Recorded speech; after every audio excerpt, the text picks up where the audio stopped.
For the thousands of homeless people in America, a park bench or the pavement may be the only place to sleep. While days are tough on the streets of Detroit, nights are worse. Channel 7 producer Donella Crawford and cameraman Herman McKalpain show us what it's like as they wrap up their close-up look into the world of the homeless.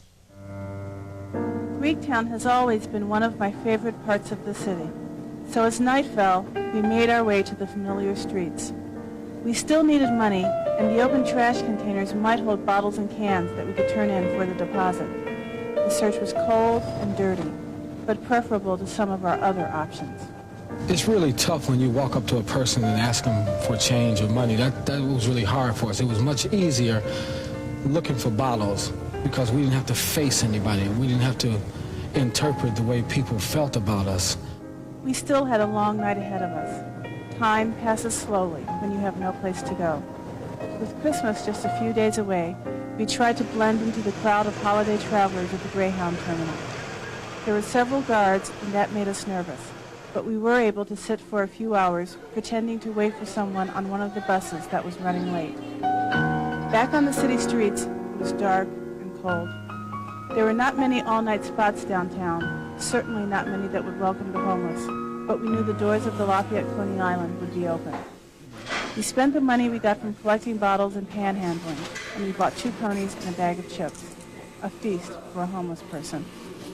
We savored the warmth and the food, trying to make both last as long as we could. I have never in my life ate this slowly. I was about to say, I've never in my life eaten a whole day's salary this fast. As morning approached, we saw other homeless people. In front of police headquarters, we saw this man sleeping on a grate. A week earlier, I might have seen him and just walked away. But over the past 2 days, I've seen people look at me with disgust. Those are the few who don't avoid my eyes altogether.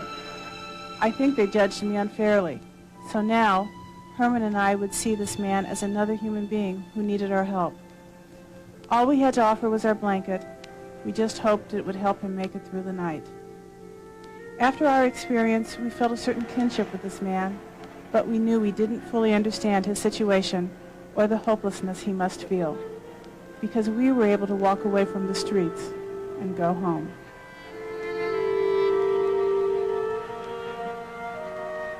In Detroit, I'm Donella Crawford, Channel 7 Action News reporting. If you want to help the homeless or if you need help, there are several organizations that would like to hear from you.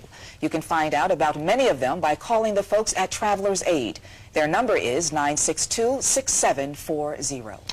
Sure wouldn't want to trade places.